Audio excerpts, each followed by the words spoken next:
jaunas, viņas nav lietojušas antibiotikas, viņas nav ķīmiskas vielas lietojušas, viņas nav smēķējušas, viņas nav varbūt dzērušas alkoholu un lietojušas kādas toksiskas vielas. Un beigās viņām ir vēl viss mūža dalīšanās potenciāls. Tad, kad mēs dzīvojam, mūsu šūnas visu laiku dalās, viņas noveco. Noveco arī mūsu cilmes šūnas, kas mūsos pieaugušos cilvēkos arī šur tur ir un palīdz atjaunoties audiem. Ja tā atšķirība pieaugušā no jaundzimušā cilmes šūnām ir tieši tajā dalīšanās potenciālā, tajā nevainīgumā varbūt, ja, un tajā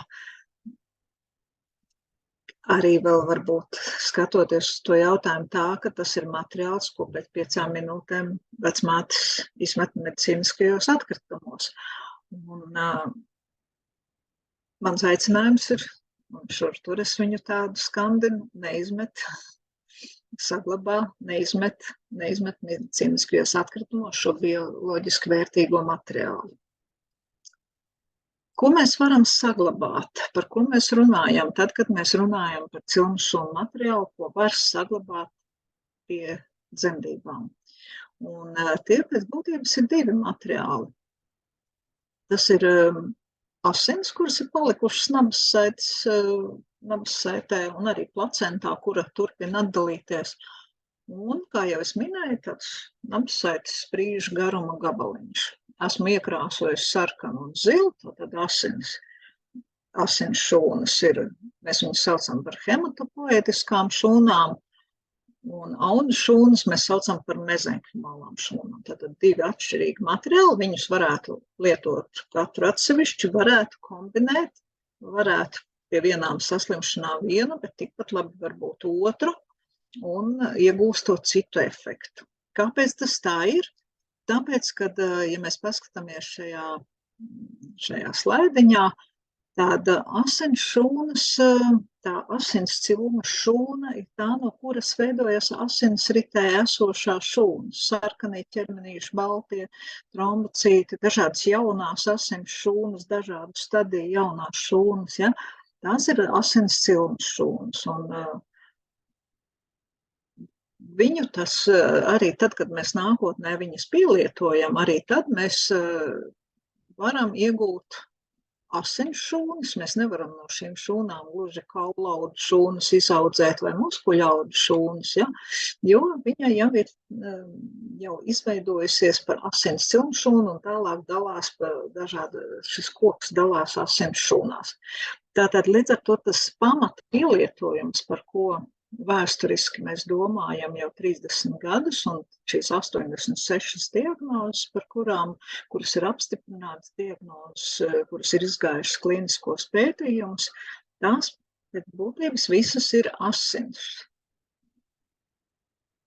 Vēži, asins attīstības traucējumi, asins radas traucējumi, un tāpēc arī šīs asins cilmes šūnas, tad, kad mēs to vēzi, asins vēzi, limfomas, leipozes un tā tālāk esam ar ķīmijterapiju, ar staru terapiju, mēs viņus esam izārstējuši, mēs esam iznīcinājuši limfos visas jaunās šūnas, mums vajag kaut ko likt tajā asinsritē iekšā, lai atjaunotu asinsritu un lai arī atjaunotu pacientam imūnsistēmu.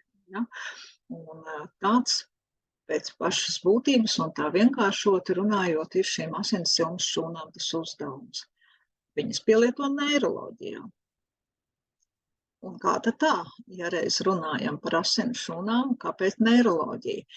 Un neiroloģija mazliet cits princips, cita ievadīšana, cits mērķis. Un šeit mēs runājam par eksperimentālajām terapijas metodēm. Tad vistālāk varbūt ir bērnu cerebrālā trieka, autisms, arī tāda amiolaterālā skleroze, kas ir pie autoimūnajām saslimšanām. Ja, bet šīs diagnozes visas vēl iet kliniskos pētījumus, tāpēc mēs viņus arī saucam par eksperimentālajām terapijām. Pirmā asins bija tieši asins cilmes šūnu transplantācija pasaulē, un tā bija 1988. gadā.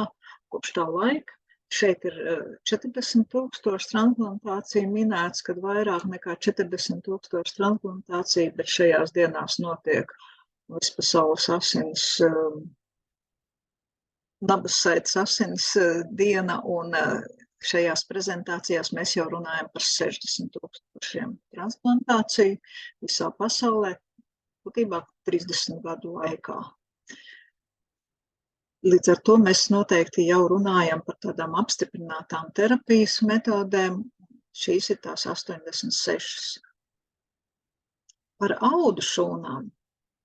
No vienas puses viņas ir tādas foršākas, ar maigāku pieskaņu, jo mēs šeit runājam par reģeneratīvo medicīnu, par atjaunojošo medicīnu. Mēs nerunājam tik daudz par tādu dzīvību glābjošu funkciju, bet runājam par atjaunošanu. Tāpēc, kā šajā bildītē ir redzams, mēs varam no mezenhimālajām šūnām izaudzēt jebkuru ķermeņa šūnu. Mēs viņus varam pavairot praktiski neierobežot. Praktiski neierobežot nozīmē apmēram to dzīves garumu, kas cilvēkam ir lemts šajā saulē. Un kas ir ļoti būtiski, šīm šūnām nevajag saderību. Tātad šis ir tas materiāls, kas der visai ģimenei, un ne tikai, jo nevajag saderību, nav jāmeklē piemērots donors. Reģeneratīvā medicīna, tātad atjaunošana pēc bojājumiem, jo varam izaudzēt skrimšļaudus, muskuļaudus, kaulaudus, dziedzeršūnas. Ja? Tātad tāds universālāks tas izmantošanas spektrs, līdz ar to ir arī ļoti daudz, ap 3000 dažādi pētījumi patreiz ir aktīvi pasaulē, kas dažādās sfērās pēta šo pielietojumu, dažādās tādās varbūt arī stadijās, un varbūt kādu brīdi pētījumi iet straujāk uz priekšu, tad atkal kādu brīdi parādās skeptiski ziņojumi par tādu vai tādu diagnozi. Bet tā, teiksim, vēlreiz paskatoties, ar ko viens materiāls no otra atšķirās, ja, tātad asins cilnu šūnas ir no asinīm, un sākotnēji mēs domājam par asins saslimšanām, pēc kuru izārstēšanas mums jāatjauno asins ritu imūnsistēmu. Tāpēc tā dzīvība glābjošā funkcija. Un audu šūnas atkal ir kā atjaunošanas process pēc dažādām saslimšanām, bet lai atjaunotu audus tādā,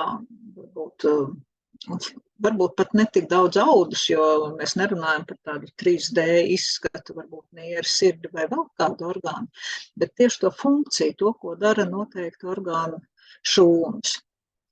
Un tie mīti vēl joprojām ir ļoti dzīvi. Un šis, piemēram, par to, ka tomēr tā kā tas nenotiek Latvijā nav nevienas klinikas, kur drīkstētu izmantot jaundzimušā cilnu šūnu. Līdz ar to mēs nepazīstam varbūt kaimiņos vai mūsu pilsētā kādu, kurš ir te bijis bērnu slimnīcā vai kādā citā slimnīcā un ārstējies. Un mēs runājam par to, ka, jā, mēs jau viņus tur saglabājam, bet viņām tāda īsti pielietojumu nav. Tāpat laikā ņemam vērā, kad jau vairāk kā 60,000 transplantāciju ir veikts. Tātad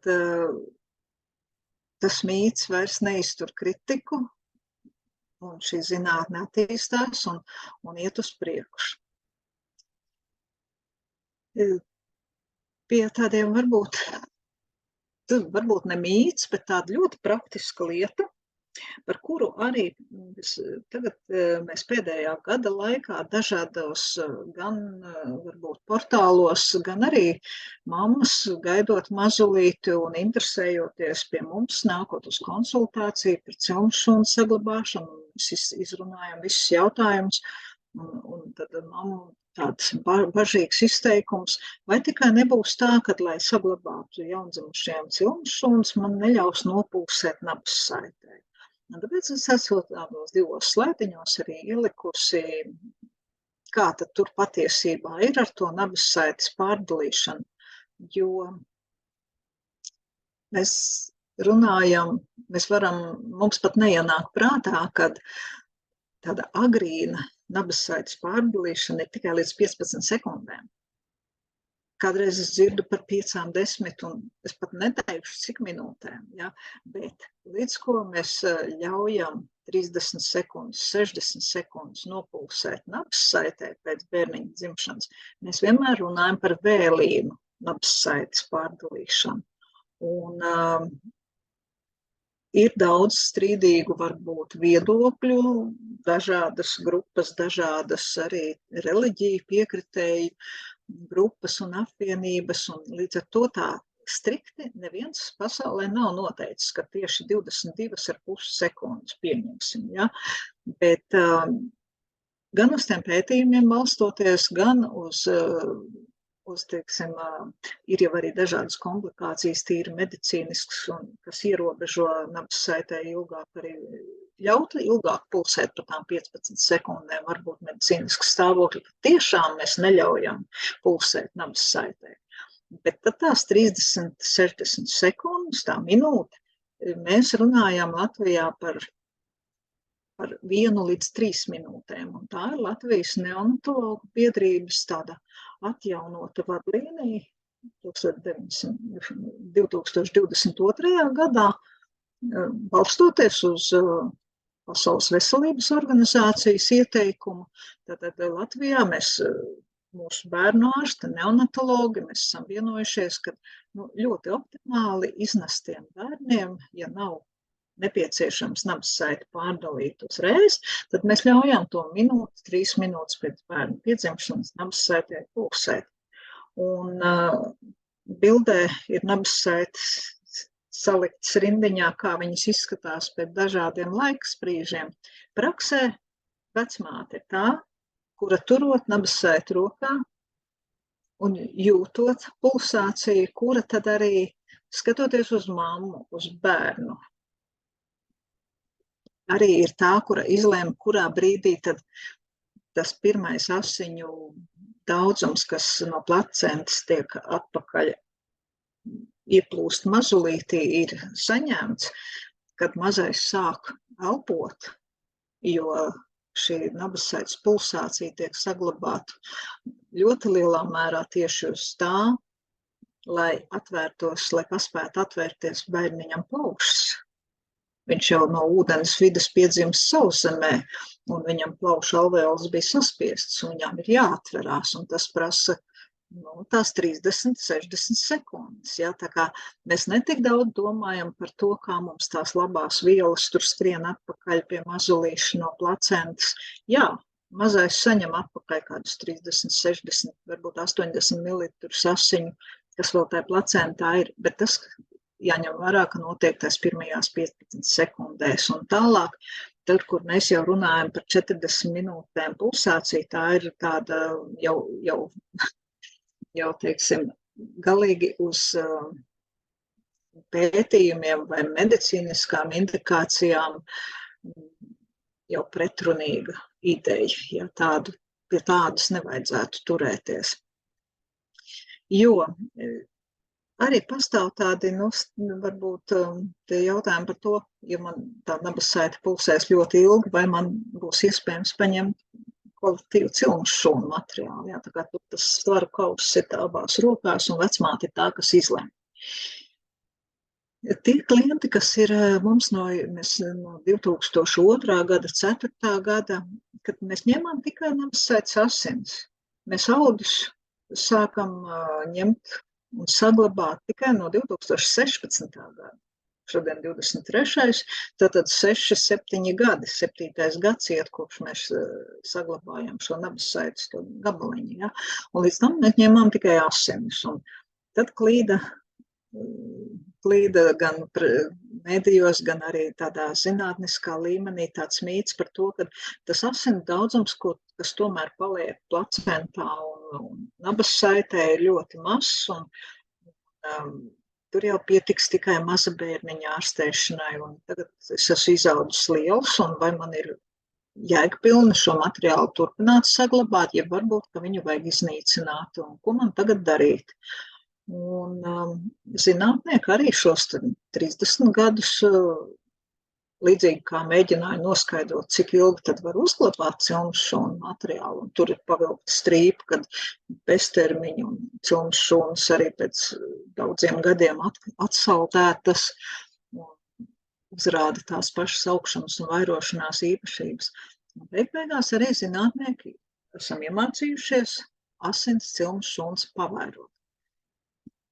Šī gada aprīlī tika apstiprināts produkts, un tas nozīmē, ka mēs mākam pavairot asinsšūnas. Tātad, lai cik maz šis varbūt paraudziņš, ko mēs varam saglabāt ģimenes bankā, un tas minimums ir 10 mililitri, kad ir vērts viņu saglabāt, izdalīt, un šīs šūnas būs vērtīgas nākotnē. Tātad arī šis 10, 20 mililitru paraudziņš, kurš mums glabājas cilmes šūnu bankā, ir vērtīgs. Ja tātad šo mītu man ļoti gribējās uzsvērt un apgāst ar izgudroto jauno produktu, kurš nozīmē, ka mēs mākam pavairot arī asins cilmes šūnas. Mēs esam, mājaslapa ir nabassaite.lv, un tā kā mēs Latvijā bijām pirmā cilmes šūnu banka, mums bija tā iespēja izvēlēties nosaukumu. Mums toreiz likās, ka nabassaite visvairāk ataino to jomu, ar kuru mēs strādājam, ar kuru mēs darbojamies, un tāpēc nabassaite.lv. Bet mēs esam Famicod grupas pārstāvniecība Latvijā, pārstāvam Famicod grupu un esam lepni būt zem šī lielā Famicod jumta. Un Eiropā mēs esam lielākie, pieredzējušākie. Un kas ir būtiski, mēs neesam vienīgā ģimenes banka Eiropā, bet mēs esam vienīgā, kura nodrošina, varbūt nenodrošina, bet katrā ziņā meklē un arī atrod iespējas piedāvāt saviem klientiem ārstēšanu, kad tas ir vajadzīgs. Un tas ir ļoti svarīgi, jo visas cilmes šūnu bankas, lai kādas arī pasaulē ir ap 180 cilmes šūnu bankām, visas strādā atbilstoši standartiem. Varbūt pasaules daļās tie standarti mazliet atšķirās, bet par ko mēs runājam, par Eiropu, par Ameriku, tad šeit tie standarti ir līdzīgi, bet ne visas cilmes šūnu bankas strādā kopā ar zinātni, ar universitātēm, ar kliniskajiem pētījumiem. Līdz ar to ne visas bankas arī piedāvās jums iespēju ārstēties, vai vismaz meklēs šo iespēju sadarbības klīnikās. Lielākoties tajos līgumos ir ierakstīts, ka tad, kad būs nepieciešams, tad mēs nogādāsim jūsu paraugu uz klīniku, kura tad veiks ārstēšanu. Šeit mēs esam tie, kas meklē klīniku. Vēl, ja mēs runājam par jaunieviestās terapijas zāles, šeit viņas ir zem burtiem ATMP. Tas nosaukums tāds neveikls ir gan angliski, gan latviski, jo jaunieviestās terapijas zāles mēs saprotam vairāk kā ķīmisku produktu, bet es runāju par biotehnoloģiski radītiem produktiem un tā īpatnība, ka tas ir materiāls, kas ir radīts uz paša pacienta šūnu vai nu struktūrām vai šūnām. Mēs neņemam šūnas, vienkārši nesaliekam rindiņā, bet mēs izmantojam šūnu struktūras, vai tas būtu DNS vai kāds proteīns. Mēs radām produktu, kurš pacientu organismā strādās līdzīgi kā, teiksim, tas dziedzeris, tas orgāns, kurš nedara savu darbiņu. Un šeit ir ļoti strikti šie, varbūt jāmin vārds ražošana standarti, jo mēs nevarēsim produktu izgatavot no materiāla, kurš ir uzglabāts citā cilmes šūnu bankā. Ja mēs drīkstēsim apstrādāt tikai to, kas būs zem mūsu Famicod. Un Eiropā ir 2 laboratorijas, kuras drīkst šādu produktu sagatavot, un abas ir Famicod grupas laboratorijas. Viena ir Varšavā, viena ir Portugālē. Līdz ar to mēs par to esam lepni un tas prasa daudz darba, bet šeit ir tā viena piebilde, kā tā ražošanas atļaujas saņemšana, jo bioloģiski aktīvi produkti ir bīstami produkti, līdz ar to ir ļoti strikti arī nosacījumi, lai to drīkstētu izgatavot un pacientam, cilvēkam ievadīt. Tas, kad šīs zāles izgatavot būs ātrāk un lētāk, ja tas materiāls atrodas tajā pašā bankā, kura meklēja iespēju ārstēties, tas tā kā ļoti loģiski skan. Un tas arī ir tas, par ko mēs arī runājam, kad, ja ir tas brīdis pienācis, kad jūs no klienta esat kļuvusi par pacientu, mēs noteikti rūpēsimies par jums arī vairāk, apzinoties to savu, varbūt, misiju un to savu spēku, kā uzņēmumam, kā sadarbības partnerim, kad mēs varam to palīdzēt, un tas ir ļoti svarīgi tajā brīdī, kad ir šī saslimšana, kur ir ģimene piemeklējusi. Kā tas viss darbojās tad, kad ir tā situācija pienākusi, un varbūt arī šeit tad atkāpt, jo vecāki arī jautā, nu labi, bet kā es zināšu to brīdi? Man tas materiāls pie jums glabājās, kā es zināšu, ka šī reizē ir tas brīdis, kad es varētu to savu saglabāto materiālu tagad izmantot ārstēšanā. Un kā es to varēšu izmantot? Bet tikai bērniņam, vai tas varētu būt arī kādam citam ģimenes radniekam? Par to ģimeni, tur ir diezgan tā, ja es novelku vertikālu strīpu, tad mūsu izpratnē tas arī apzīmē ģimeni, jo ģimene ir pats bērniņš, viņam ir brāļi, māsas, bērnam ir vecāki, vecvecāki, un bērnam būs bērni. Ja tātad tādā izmantošanas modelī mēs uzskatām, ka bērns un viņa radinieki, brālis, māsa, mamma, tētis, vecmāmiņa. Ja mēs runājam par brālēniem un māsīcām, jā, mēs nāksim pretī, mēs meklēsim iespējas, ja jūs būsiet mūsu klients, bet mēs nevarēsim izmantot tieši šo te mazo mēģinīti, ja, bet mēs runāsim par donoru materiālu. Kāpēc? Agrāk bija tāda prakse, kad varēja rakstīt iesniegumu, kad lūdzu tur manu materiālu izmantot tam un tam. Kopš parādījās jaunieviestās terapijas zāles un šī biotehnoloģija attīstība ir gājusi tik tālu, cik viņa patreiz ir. Arī šie ētikas standarti, bioētikas komisija šo procesu uzrauga daudz striktāk. Kāpēc? Tāpēc, lai nebūtu spekulācijas, ka varētu nopirkt, varētu pārdot. Tur jau visu to vāra vienā katlā un tad tikai pa kausiņam iesmeļ. Ja, lai nebūtu kaut kādas neētiskas spriedumi par to, vai arī visvairāk jau tieši tas pirkšanas un pārdošanas var būt jautājums. Un tāpēc mēs runājam vai nu par ģimenes materiālu, vai arī par donoru materiālu.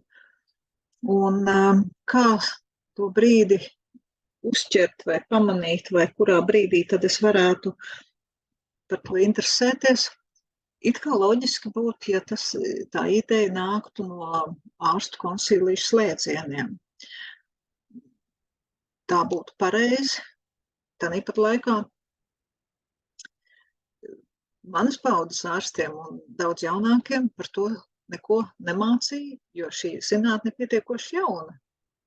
Pirmajam pacientam ir pašlaik ap 40 gadu vecs vīrietis ir pirmais pacients. Ja? Līdz ar to nevienam jau arī neienāk prātā, ka tās cilmes šūnas jums ir saglabātas pie mums. Jūs paši to zinat.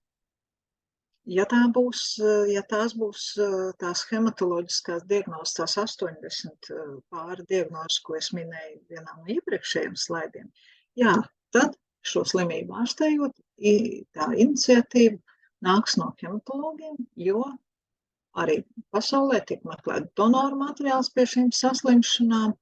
Tās ir saslimšanas, kas ir apstiprināts, kas ir ierakstīts ārstiem algoritmos. Tās ir diagnozes, ko apmaksā Latvijas valsts, Nacionālais veselības dienests, Eiropas Savienības teritorijā. Tātad par tām diagnozēm tur būs skaidrs, ka tā ideja nāks no ārsta un un ārsts būs tas, kas par to runās.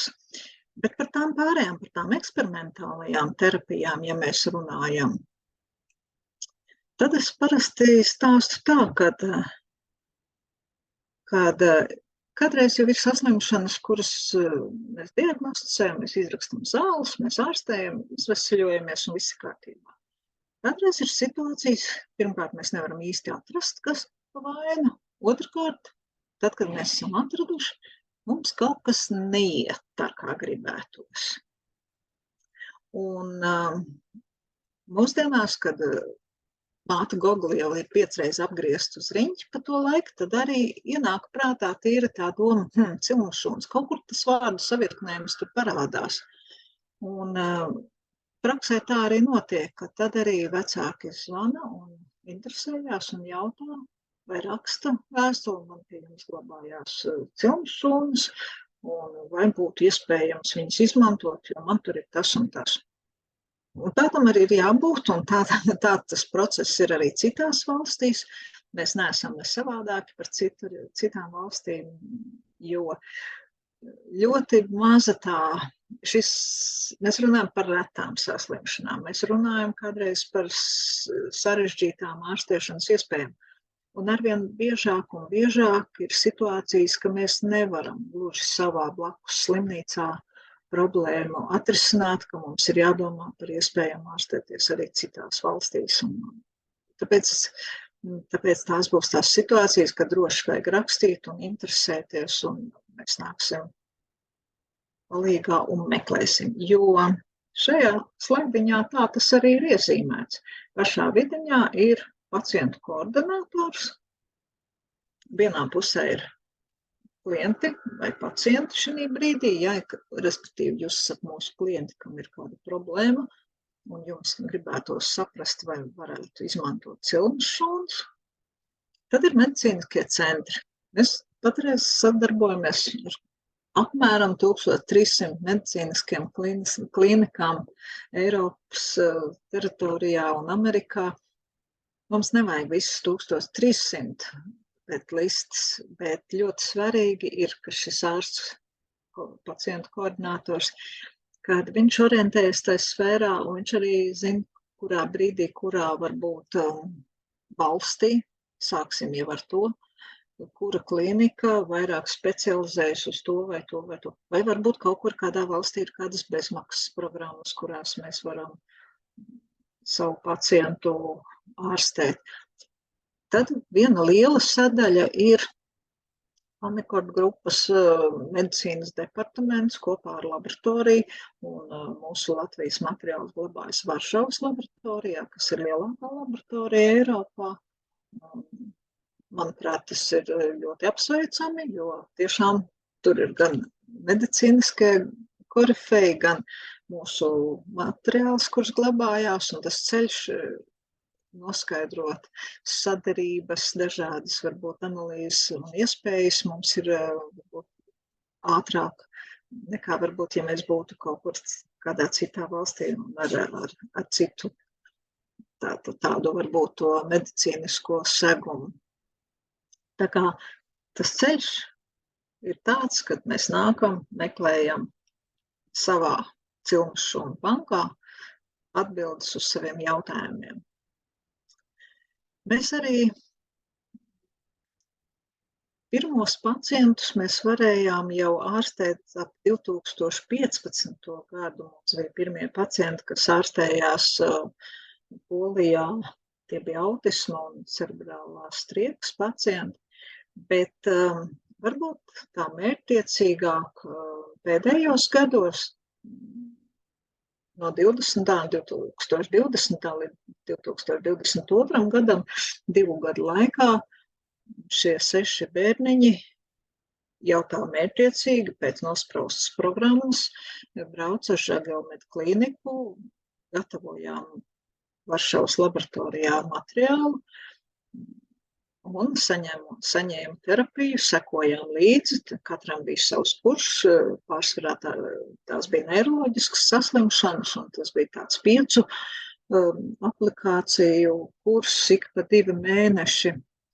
ar dažādām diagnozēm, dažādiem uzlabojumiem, un tā kā tās ir neiroloģiskas diagnozes, tad neviens 100% jāņem vērā, ka tās ir eksperimentālas terapijas, un tā īsti neviens vēl nevar pateikt, ka tieši tik un tik šūnas ievadot, mēs iegūsim tieši tādu un tādu efektu. Tāpat laikā visi šie bērni ir guvuši zināmu uzlabojumu kaut vai tādā aspektā, kad ir bijis vieglāk pēc tam strādāt rehabilitologiem. Tā pacienta līdzestība ir bijusi vieglāka un rehabilitācija ir gājusi straujāk uz priekšu, kas ģimenei, kurā ir slims bērniņš, ir ļoti, ļoti svarīgi. Arī šogad bija tāds pārtraukums mums bija šeit Žagarmedu klīnikā, un šogad mēs esam tā kā uzsākuši ar Slovākijas klīniku sadarbību. Arī Varšavas laboratorija sadarbojas. Mūsu materiāls tad tiek gatavots un sūtīts uz Slovākijas klīniku. Un mums jau arī ir jau ko minēt.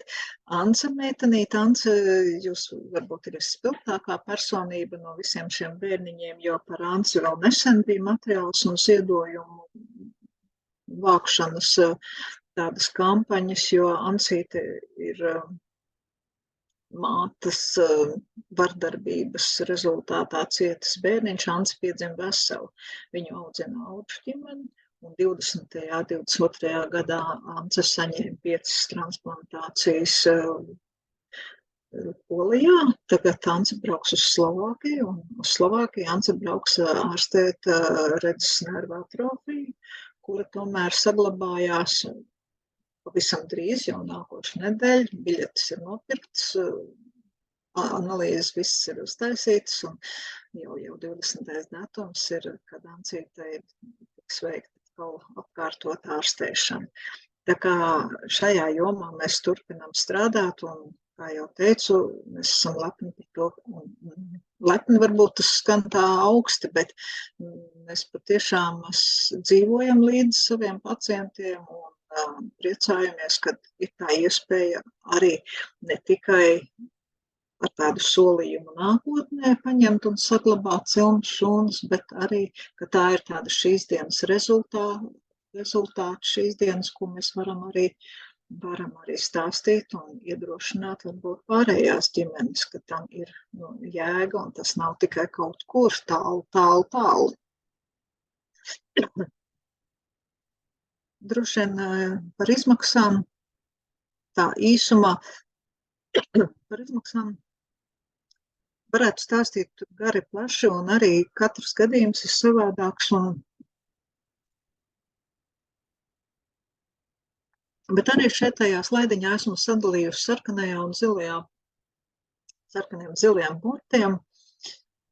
Principā, ja mēs ņemam pirmo reizi, un droši vien arī otro reizi, otram bērniņam šo cilmes šūnu materiālu, tad vajadzētu domāt par audiem un asinīm, vai asinīm un audiem pareizāk par šo zilo pakalpojumu, jo, kā es kādreiz tā tīri praktiski saku, kad, izliet tās asinis laukā un paņem tikai audus, jo doktori teica, ka tās šūnas tā kā ir tādas universālākas, tad nebūtu arī prāta darbs. Ja tu vienreiz tā teikt uz to esi sataisījies un esi izanalizējis visus par un pret, tad vajadzētu tomēr tā kā gan asinis, gan audus paņemt. Tas ir pie vienas paņemšanas reizes viss izdarāms. Un šeit šī sākotnējā maksa būs 305 eiro un pamatmaksa ir 1160 eiro. Bet viņas kā maksājumi parādās, pirmais maksājums parādās tad, kad mēs slēdzam līgumu ap dzemdību laiku, un otrais ir kādi 3 mēneši pēc bērniņa piedzimšanas. Tātad viņi ir plānojami izdevumi, viņi nav vienā mirklī, kā sniegs uz galvas. Un kas ir pats būtiskākais, šie abi pirmie maksājumi ir iedodami čeki valsts ieņēmuma dienestam, un viņiem atmaksā pārmaksātos nodokļus. Tā kā medicīniskam pakalpojumam, mēs arī šo nodokļus pārmaksātos saņemam atpakaļ. Uzglabāšanas maksa nav medicīnas pakalpojums. Uzglabāšanas maksai tur ir dažādi soļi pa gadiem.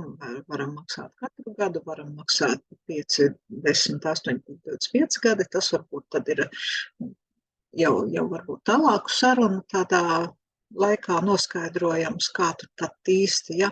Bet ko es gribu teikt, kad atkal varbūt klejo viens mīts, ka tas jau ir nenormāli dārgi.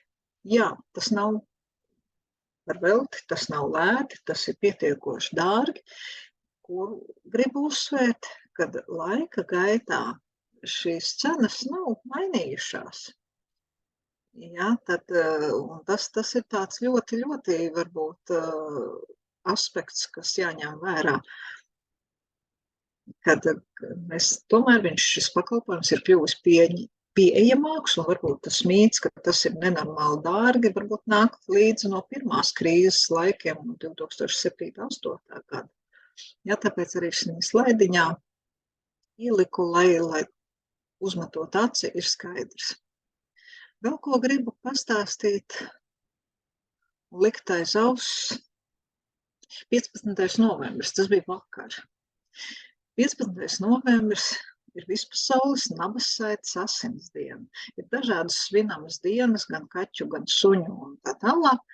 Un 15. novembris ir vispasaules nabassaites asins diena. Tātad nabassaites cilmšumu paņemšanai, visai šai kustībai ir atsevišķa diena. Diena ir laba lieta, mēs viņu varam svinēt un atzīmēt. Un tas tā arī tiek darīts, bet tas vērtīgākais ir šī augšējā saite sarkanā. Varat nofotografēt un silti iesaku ieskatīties arī mūsu Facebook slejā, iet aicinājums pieteikties, reģistrēties uz šo konferenci, jo reģistrācija ir bezmaksas, tā saite ir derīga mēnesi. Šodien pieregistrējoties, jūs līdz 15. decembrim varat skatīties online vairākas reizes izglītojošas lekcijas. Un ne tikai lekcijas, arī pacientu stāsti, arī pirmais pacients, kas pasaulē bija Matvejs, arī par viņu tiek daudz runāts. Es jums ātri izstāstīšu stāstu par vēsturi, kā tad tas nu bija tajā 1988. gadā.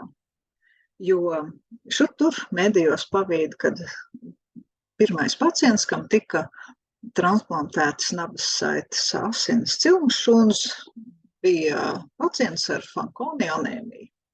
Viens teikums, gana savs. Tā situācija bija tāda, kad ap 1988. gadu Amerikā dzīvoja puisītis, apmēram 6 gadi, bija Matvejam ap to laiku, un viņam bija iedzimta asins saslimšana, Fanconi anēmija, ar kuru nav iespējams dzīvot. Vismaz nav iespējams sasniegt pieaugušu cilvēku vecumu, un bija jādomā par kaula smadzeņu pārstādīšanu. Tāda metode bija. Amerikā dzīvoja arī ārsts, zinātnieks Broksmajers, un viņš savukārt ap to pašu laiku bija atklājis, ka tās cilmšūnas, kuras ir kaulu smadzenēs, neatšķirās no tām cilmšūnām, kuras mēs iegūstam no nabassaites asinīm.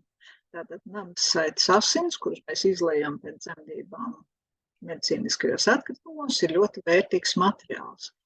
Un slimajām puisītiem piedzima māsiņa, un šis ārsts Broksmajers bija arī tas, kas paņēma nabassaites asins pēc dzemdībām, sasaldēja, sagatavoja, un šajā laikā savukārt Parīzē strādāja doktora Eliāna Glukmana, kur atkal bija korifejs un ļoti daudz pārstādījusi tieši kaulu smadzenes pie dažādām anēmijām. Un tad viņi visi trīs satikās tādā veidā, kad mazais puisītis ar māsiņas sasaldētajām nabassaites asins cilmšūnām, doktors Broksmajers lidoja lidmašīnu ar milzīgu milzīgu konteineru ar sasaldētām asins cilmu šūnām, lai viņas neatkustu tajā laikā. Un lidoju uz Parīzi, un Parīzē doktora Eliāna Lukmana veica šo transplantāciju. Un tas ir tas pirmais pacients, tas pirmā pacienta tāds fenomens, un viņš ir izaudzis liels, viņam ir ģimene, viņam pašam ir bērni. Un viņš arī šī gada konferencē piedalās dažādos online pasākumos, dažādos apaļo galda pasākumos, jo tā ir tā vēsture, viņa nav tik sena, varbūt, bet tāpat laikā tas ir tas pirmā pacienta stāsts, ko arī man gribējās jums pastāstīt. Bet konference nav tikai zinātniska un ārstiem domāta. Viņa tiešām ir domāta tiem, kas interesējās par to, tie, kas grib jautāt, kas tad ir jauns cilmu šūnu pielietošanā pasaulē. Un tad, lūk, arī šīs konferences notiek katru gadu, un patiešām tur gan vecas lietas, gan jaunas lietas mēs uzzinām. Novembrī ir valsts svētki. 18. novembris ir tūlīt pēc pāris dienām. Arī mēs esam par stiprām un laimīgām ģimenēm. Un tāpēc mūsu novembra akcija ir 18 mēnešu uzglabāšanas maksa par brīvu. Izmantojiet. Kaut kur Facebook slējās šis aicinājums paslīdēja.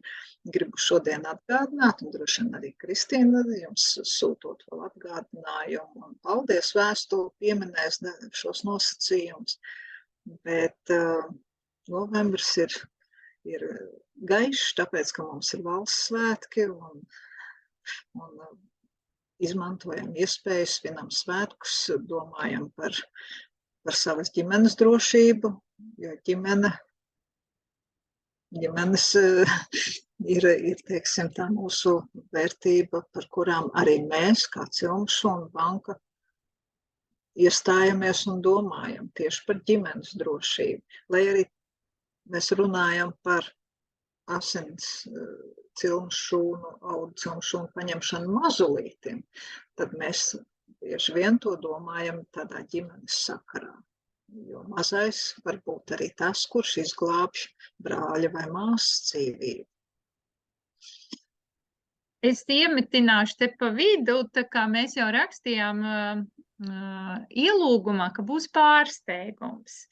Un tad taisām tam ģimenēm, kas šodien klausās un izvēlēsies saglabāt un izvēlēsies to darīt, mēs dāvināsim 2 gadus. Mēs pieliekam vēl klāt 6 mēnešus. Tā kā visiem tā kā Facebook akcijā ir 18 mēneši, bet jums visiem būs 2 gadi. Plus 6 mēnesīši vēl. Tā kā tā. Nu, dāvanas jau mums visiem patīk, lai arī mēs sakam, ka nevajadzēja jau tur varbūt vai kā vai šā. Vēl varbūt tāds arī no manas puses, to teorētisko daļu es izstāstīju. Varbūt jums ir jautājumi un labprāt mēs varētu tagad pie tādas jautājumas sadaļas atgriezties un jūs varat čatiņā rakstīt, ko paspēt vai var jau arī roku pacelt. Bet mans varbūt arī aicinājums ir iesaistīt savas vecmāmiņas, savas mammas. Jo tās mammas, kad jūs gaidat ģimeni mazulīti, arī mammas kļūst nervozas, jo viņas arī grib kaut kādā veidā jauno ģimeni atbalstīt, viņas grib kaut ko no savas puses. Dažreiz liekas, ka viņas traucē un maisās tur, kur viņām nevajadzētu maisīties. Varbūt arī vēl citi ģimenes radinieki pārlieku daudz, varbūt tajā jautājumā iesaistās.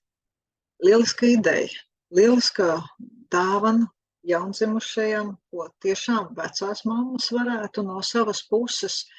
Arī es esmu vecā mamma un arī es mazmeitiņai uzdāvināju šo pakalpojumu. Apmaksās līdz 46. gadam, un par to es vienmēr lekcijās tā it kā palielos, jo man sirds ir mierīga. Es netaisos viņas ne rīt, ne parīt domāt, kā es varētu izmantot, ja? Lai viņas tur stāv. Vislabāk ir tad, ja viņām nav jāķers klāt. Un tas varbūt ir kādreiz arī tas, kāpēc mammas negrib par to domāt, negrib piesaukt nelaimi vai vai izvairās domāt sliktas domas, bet vecās mammas gan varētu palīdzēt jums šai jomā un tādu praktisku dāvanu visi kopā mazulītiem arī palīdzēt uzdāvināt. Tā, jautājumi.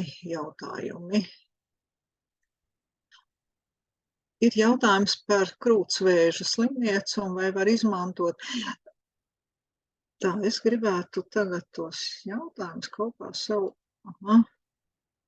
redzamākā veidā. Nu labi. Jā, tad, kad rakstā arī tajā slimību sarakstā, arī tiek uzskaitīts krūts vēzis. Maz bišķīt jāsaprot, ka tas ir tāds, tas ir ļoti tāds uz viena maza, tikpat īsa mirkļa, kā cilmšūnu paņemšana ir īsts mirklis, tā arī krūts vēža ārstēšanā. Tam jābūt ir onkologu lēmumam. Vai var, vai nevar. Ja krūts vēzis ir mazs mezgliņš, kuru ir viegli izoperēt un nav limfmezglos, vieglāk ir izoperēt, jo ar cilmes šūnām jau neārstē. Ar cilmes šūnām vai no atjaunoto funkciju, ko mēs esam zaudējuši pēc dažādām ārstēšanām, vai kā pie asins saslimšanām, mēs vispirms izārstējam saslimšanu un atjaunojam imūnsistēmu. Ja?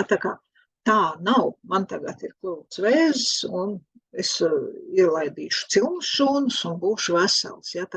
Šī ir tā diagnoze, kura parādās literatūrā, bet skaidrotājiem un tiem, kuri rekomendē, vajadzētu būt onkologiem, jo manā praksē man nav bijusi iespēja pacientiem sūtīt, meklēt ārstēšanu tieši ar krūts vēzi, jo visi tie gadījumi ir bijuši vai nu pašā sākumā, vai atkal jau tik tālu, kad arī ārstēšana nav iespējama.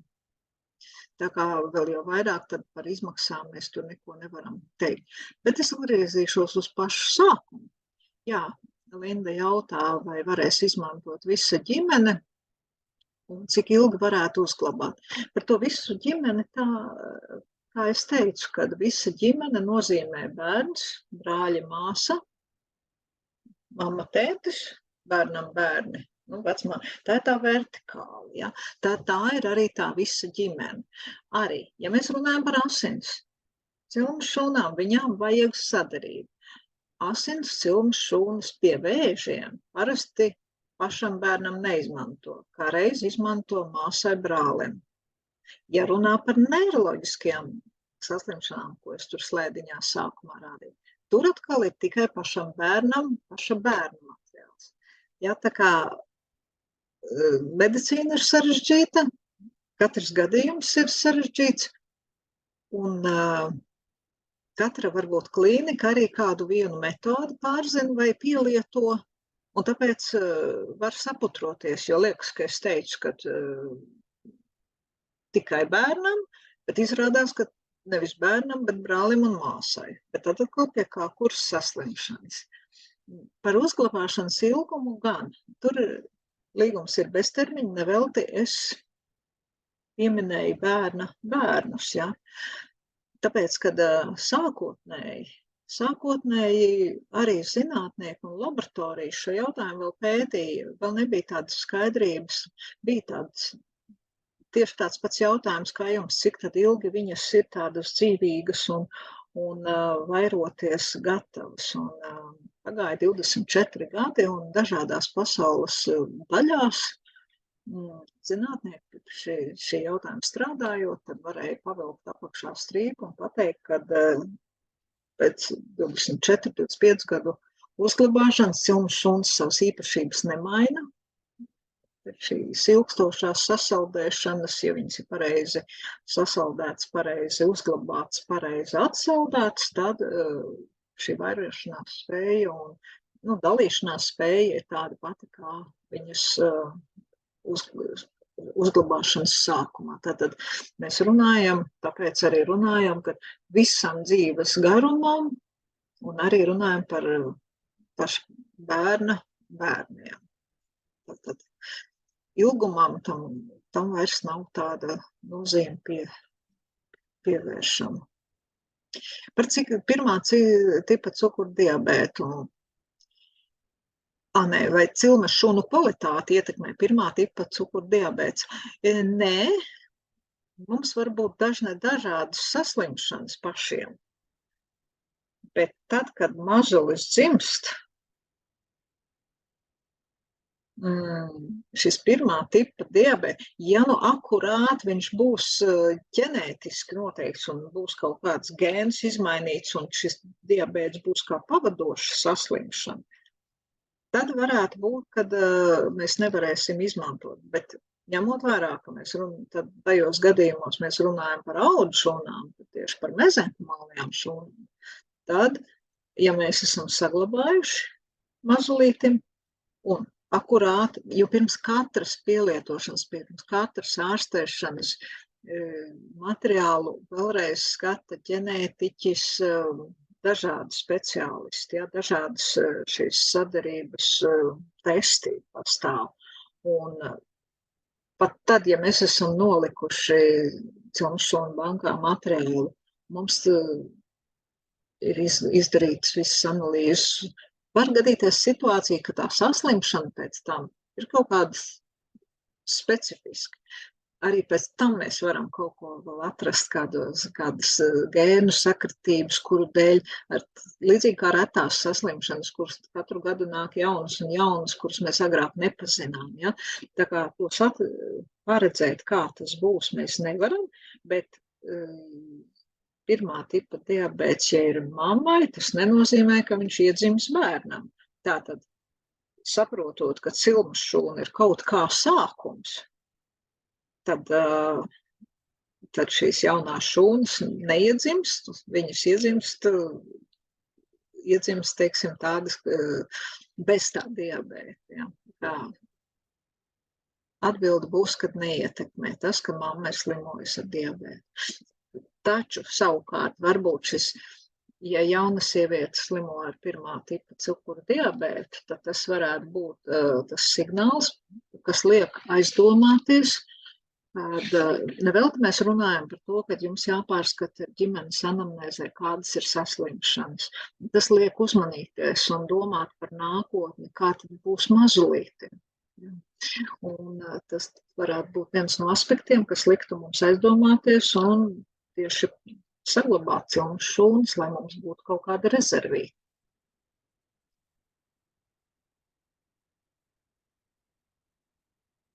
Jautājums ir par atšķirībām cilmes šūnu bankām. Vai varat pastāstīt, ar ko jūs un vispār ar ko atšķiras Latvijā pieejamās cilmes šūnu bankas? Varu pastāstīt. Varu pastāstīt, ar ko atšķirās. Latvijā ir 3 bankas. Viena ir IVF klīnika, kas ir Latvijas klīnika, kuras pamata joma ir neauglības ārstēšana. Kā Latvijas viena esam mēs, kas esam Famikord grupas daļa. Ir vēl Biobanka, kura vēsturiski nāk no Lielbritānijas, un šeit ir pārstāvniecība. Tā viena atšķirība izskanēja manā tekstā, ka mēs esam vienīgie Eiropā, kuri nodrošina un meklē ārstēšanu. Tas ir, man liekas, tas svarīgais punkts. Procesu, cilmes šūnu paņemšana, laboratorijā apstrāde, uzglabāšana, visas bankas veic vienādi. Tie ir noteikti standarti, kuriem ir jāatbilst, lai cilmes šūnu banka drīkstētu Eiropas Savienībā darboties. To visas bankas ievēro, tur, lai ko kurš stāstītu, bet lielas atšķirības tajā procesā nav un nedrīkst būt. Latvijas uzņēmums ir laba lieta, mazs, līdz ar to šis pakalpojums ir ļoti dārgs. Un kas varbūt ir, kad Latvijā ārstēšana ar jaundzimušā cilmes šūnām nav iespējama, un arvien vairāk veidojas tā situācija, ka to konkrēto saslimšanu nav iespējams ārstēt tajā teritorijā, kurā tu dzīvo, bet ir jāmeklē citas valsts, citas klīnikas. Jo bieži vien mēs runājam par pietiekoši retām saslimšanām. Ja mēs runājam par biobanku, tad biobanka Portugāles laboratorija ir mūsu laboratorija. Atšķiras vienīgi ceļš, kurš tiek pavadīts šūnām, viņas transportējot no Latvijas līdz laboratorijai. Ja mēs runājam par Lielbritāniju, jā, Lielbritānija šajā gadījumā izvēlas tās ģimenes, varbūt, kuras trešo valstu pilsoņi, kur dzīvo, vai arī kuri dzīvo Lielbritānijā, bet tad arī viņi bāzējās uz to, ka arī tā ārstēšana būs Lielbritānijā, jo Lielbritānija nav Eiropas Savienības teritorijā. No Latvijas tāda viedokļa Eiropas Savienības teritorija ir likumdošanas, medicīnas, teiksim, vadlīniju uzskatu ziņā vienotāka nekā, ja mums būtu jāizvēlās ārstēšana ārpus Eiropas Savienības. Tā kā, ja mēs runājam par garantijas fondu, varbūt, ko Biobanka reklamē, tas ir mārketings, tad arī varbūt tas mans ieteikums ir pajautāt, vai viņiem ir pacienti, kuri ir saņēmuši ārstēšanu. Jā, jo viens ir uzrakstīt varbūt garantijas fondu, un viņš labi izskatās, otrs ir, cik reāli ir viņu izmantot praksē. Tā kā tāds tas mans salīdzinājums varētu būt. Jā, par to krūts vēzi, bet tas turpinājums pareizi jau Linda ļoti labi pajautāja par to. Lindas jautājums droši vien bija tāds, ar kādām papildus izmaksām ir jārēķinās tad, ja pēc gadiem būs nepieciešama ārstēšana. Jo mēs tagad saprotam, kad paņemt cilmšūnas, apstrādāt kaut kādu periodu, teiksim, 25 gadus uzglabāt, vairāk vai mazāk, tas ir kaut kur ap 3000, droši vien piemērojot dažādas atlaides mazāk, bet, neiedziļinoties sīkumos. Un tad, jā, tad ir jautājums, vai ar to es esmu visu apmaksājis, un nākotnē man nekāda papildus izmaksu nebūs. Ja mēs runāsim nākotnē par tām 80 diagnozēm, tad tur nebūs papildus izdevumi, tāpēc, ka tās ir asins cilmšūnas, asins saslimšanas, kuras apmaksā valsts Eiropas Savienības teritorijā. Okay. Ja mēs runājam par šīm audu šūnām, viņas visas ir vēl eksperimentālo terapiju statusā, un tā būtu viena lieta, tātad valsts un apdrošināšanas sabiedrības viņas neapmaksā. Otra lieta. Pie šīm saslimšanām mums ir jāaudzē, jākultivē cilmes šūnas, un tieši šīs barotnes, šis kultivācijas process ir tas, kas veido papildus izmaksas. Tur būs papildus izmaksas no kādiem 3000 līdz 11000 eiro, tur veidosies papildus izmaksas, jo barotnes ir dārgas, un tas ir tas. Tur nav runa par gultstiem, tur vairs nav runa, jo šajās izmaksās, kas arī tiem bērniem, par kuriem es minēju, kur veidojas izmaksas, ja, tad tur neviens neizdala ne nokļūšanu klīnikā, ne gultas dienas vai vecāku atrašanos klāt, vai Dievs nedod pusdienas, ja, cik maksā. Tur mēs runājam par transplantācijas reizi, teiksim, Ances gadījumā, kur Ancīte tagad brauks uz Slovākiju, ja, tad viņa ārstēšanas izmaksās ir gan transfers no lidostas uz klīniku, gan arī apartamenti 2 naktīm iekļaut, ja, nerunājot par to pārējo, kad var pavadošā persona būt līdzi un tā tālāk. Tur nav runa par nokļūšanu vai ārstēšanos, jo tas ārstēšanas process ietver arī šādas izmaksas, kuras mēs atsevišķi nevaram izdalīt. Tā kā, jā, būs papildus izmaksas viņas vienmēr būs, bet nevajadzētu uzķerties uz šo mārketinga tādu triku garantijas fonds, jo arī mums kādreiz mēs arī bijām iekļāvuši cenrādīt papildus transplantācijas palīdzību. Un mēs tā kā piedāvājām. Bet ņemot vērā, ka mēs sapratām, ka mēs esam vienīgie, kur realitātē ārstēšana piedāvā, tad mēs šo punktu no līguma izmetām ārā, jo vai viņš tur ir, vai viņš tur nav, par pacientiem mēs rūpējamies šākā tā. Jā, par tām papildus izmaksām arī ir iestrādāta tā taciņa, kādu mēs varbūt ejam, jo visiem ir skaidrs, ja ģimenē ir slims bērniņš un smagi slimi bērniņi, tie, ko es jums rādīju, tad tur ir gan rehabilitācijas, gan dažādi konsultanti, gan tādi centri, gan šādi centri, ja, principā visi un par pārējiem ģimenes līdzekļi arī aiziet šī bērna ārstēšanā. Tas ir 24/7 režīms līdz pilngadībai.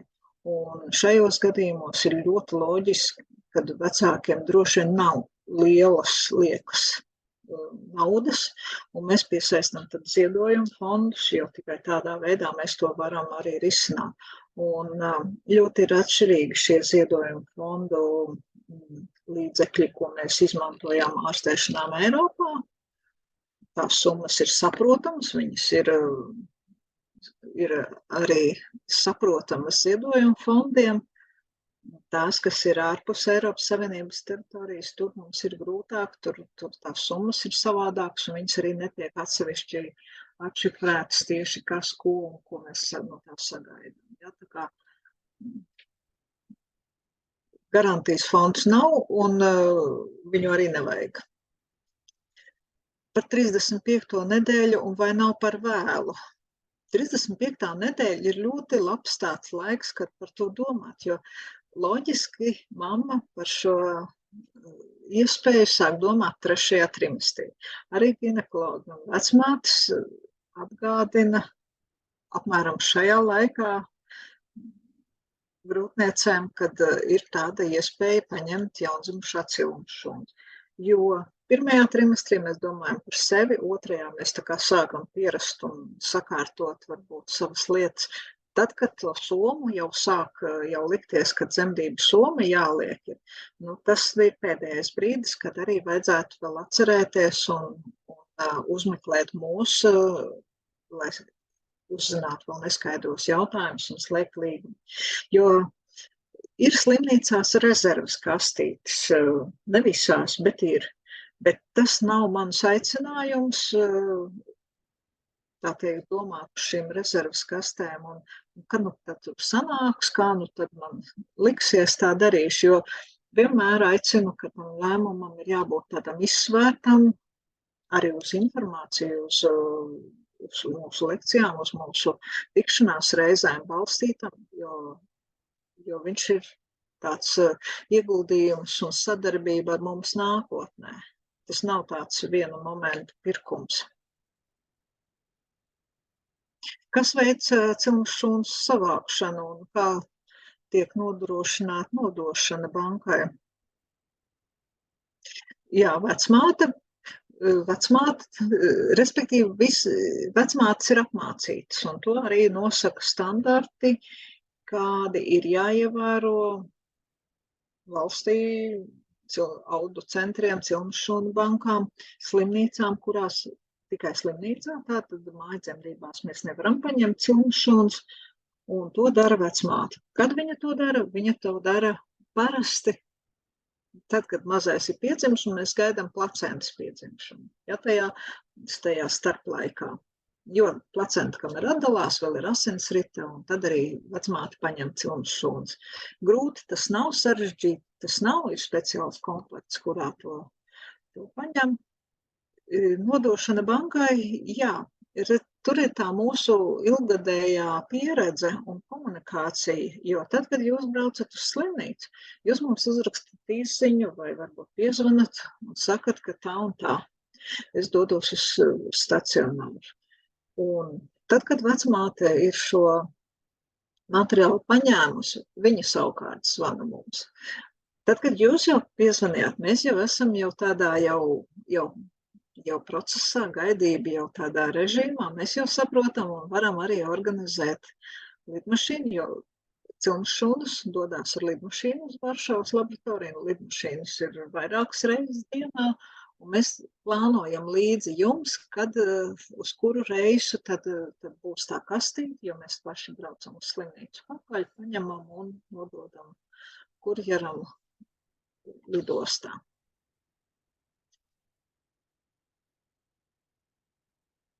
Par papildus izmaksām, cik stipri atšķirās no tiem pacientiem, kam nav cilmšūnas. Jautājums ir tāds trikī, jo te varētu likties, un arī ir ļaudis, kas tieši tā arī domā, nu, ko es tur tagad tās cilmšūnas, un tas jau tur marketings, un tad, kad man tā situācija būs, tad arī risināšu. Nav ko te tagad cepties, vēl nelaimi piesaukšu. Izmaksas ir viens. Izmaksas varbūt neatšķirās tik ļoti. Viņas, protams, atšķirās. Viņas atšķirās dažu tūkstošu eiro apmērā, tā varētu teikt. Bet kur ir tā lielākā varbūt problēma? Kad audu mezenhumālo šūnu materiāls nav vispasaules donoru kustībā atrodams. Ja? Viņš ir tikai ģimenes banku tādā fondā. Arī mūsu banka Polijā, citās valstīs organizē donoru dienas, kad ir iespējams, es negribu savai ģimenei saglabāt, bet es gribu nodot kā donoru kustībā. Ja, un līdz ar to ir kaut kāds fonds, šīs mezenhumālās šūnas, kuras var izmantot. Bet jāsaprot, ka viņš nav neierobežots. Viņš pirmkārt, tiešām mēs rūpējamies par ģimeni, un tas ir taisnīgi un godīgi, un par ģimenes locekļiem, kur ir mūsu klienti. Jā, mēs varam meklēt arī donoru materiālu, tad, ja nav šis materiāls saglabāt, līdzīgi varbūt kā tas ir Ances gadījumā, bet tie būs atsevišķi gadījumi, tas nebūs ne tik ātri, ne tik vienkārši. Par asins materiālu, par asins, teiksim, cilmes šūnām un asins saslimšanām, tur statistika ir nežēlīga, nemaz negribu viņu pieminēt, bet tās ir tās saslimšanas, kuras ir jau standarta terapijās, ko risina hematologi. Tur tā statistika, ka 30% gadījumu nav iespējams pacientam atrast saderīgu donoru. Jā, tā kā, ko tas nozīmē? Tas nozīmē bēdīgu slimības iznākumu. Tā kā tā varbūt vēlreiz aicināšu uz to neizmest to, kas ir ļoti vērtīgs. Jā, nav visiem jāsaglabā jaundzimušā cilmšūnas, bet izsvērt to jautājumu vajag, un ja tev ir tas vērtīgais materiāls, vieglu roku neizmest. Par to, kad ir, jā, pareizi ir nevis 5 asins mēģinītes, bet ir 5 audu šūnām, tam nabassaita vecmāte paņem tādu 15-20 centimetru tādu gabaliņu. Laboratorijā izdala mezenhumālās šūnas, sagatavo kā jau gatavu cilmes šūnu materiālu, kuru pēc tam var likt uz barotnēm. Un tur ir tādas, kā man mazais pirkstiņš, tādas 5 mēģinītes, un tur ir tās 5 mēģinītes. Par asinīm ir tā, ka tas materiāls, kas ir, kur ir izdalītas cilmes šūnas, viņš pie asins saslimšanām, lai arī viņš ir sadalīts 2 daļās, 20 ml un 5 ml, un viņu arī frakcionēt varētu izmantot, bet pēc būtības viņu izmanto vienai ārstēšanas reizei. Tas šūnu skaits. Nevelti bija tas mīts par to, ka tas asins materiāls ir tik mazs, ka tur pieaugušam pacientam varētu nepietikt. Ja? Tad asinis mēs izmantosim vienā saslimšanas reizē, neatkarīgi, vai tas būs brālis, vai tā būs māsa, vai tas būs tētis. Tā kā tur par asinīm tā, bet tās 5 mēģinītes ir tieši tam audu šūnām. Par donoru Alis labi uztvēra manu domu. Līdz tam vēl jāpagaida, jo ir valstis, kur tikai donoru kustība pastāv, kā piemēram Francija. ir valsts, kur ir kombinēta iespēja Vācija, ja, kur ir iespējams būt gan tāds hibrīda cilmšūnu banks, kur var gan tā, gan arī ar atrunām būt par donoru, bet tā kā būt pirmajā rindā, ja ir pašām vajadzība. Mēs Latvijā, mēs esam maza valsts, maz iedzīvotāji, maza dzimstība, un esam par to domājuši, kad varētu šo donoru tādu kustības organizēt, un no jūsu puses ir interese, bet līdz tam vēl neesam nonākuši. Diemžēl arī donoru, lai donoru būtu par donoru dzemdībās un nodotu asins cilmšūnas, tad arī citas vēl varbūt tādas, problemātiskas lietas ir jāizrunā, cik tad tam asins daudzumam paņemtajam ir jābūt. Un tur tas daudzums ir lielāks nekā ir pietiekoši ģimenes vajadzībām saglabāt. Jā, tā kā tur varētu rasties tādas diskusijas un problēmas, bet tā kā tas patreiz nav iespējams, tad atstājam uz citu reizi.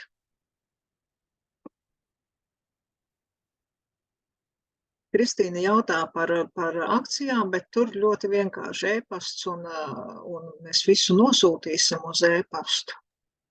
Jā, varbūt tiem, kam neatnāk tas e-pasts, jo daudz es tā kā nevaru atšifrēt, jūs droši rītā varat uzrakstīt uz info@nabasaita.lv, ka jūs piedalījāties lekcijā un nesaņēmāt no manīm e-pastiņu.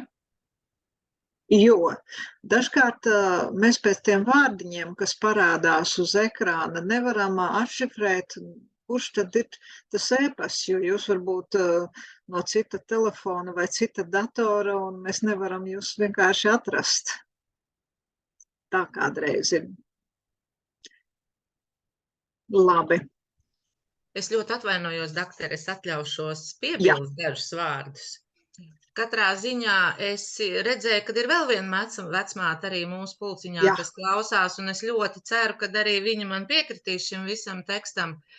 Katrā ziņā, ja ir iespēja, tas ir jāizmanto, un otrs, ko es gribu meitenes aicināt, mēs tiešām esam visas apmācītas vecmātes, kas var paņemt šīs cilmšūnas. Ja mēs runājam, tur bija jautājums par to, vai es varu noslēgt līgumu.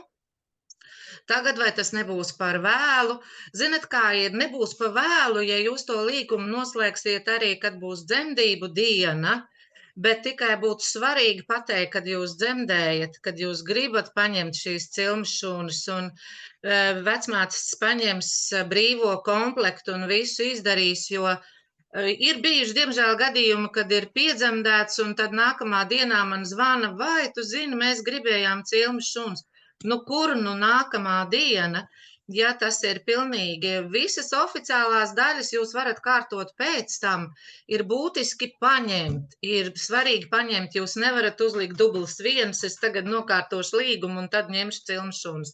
Meitenes ņemat, un tas ir labi, omēm vajag pieslēgties, draugiem vajag pieslēgties, beig galā nevis 33 rāpuļi, kuri pēc tam ļoti ātri izaug, bet ir kaut kāds maksājums un iedots arī pamatiņš jums un kā ģimenei visai kopsumā. Un tāpat kā par cik es strādāju Siguldā, un Siguldā meitenes ņem, un Baiba strādādama Stradiņu slimnīcā arī ņem cilmšūnas un visus aicina. Tā kā lūdzu apdomājiet, izdarat vēl jau vairāk, kad ir šis priekšlikums šodien uz valsts svētkiem, un mums valstī vajag vesels cilvēkus un vesels mammas, un būtībā metamies bariņā kopā un visu izdaram. Paldies! Jā, paldies, Ines, par iedrošinājumu, un, var arī pēdējā brīža lēmums būt, bet Kārses, tā teikt, vienmēr aicina laicīgāk izdomāt. Vai vēl kāds jautājums iekrita prātā?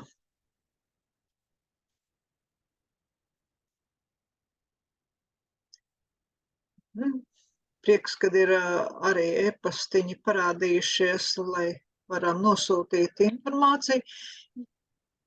Jā. Laikam, ja akurāt neviens roku neceļ un tādu ātro jautājumu nav, tad vēlreiz atgādināšu par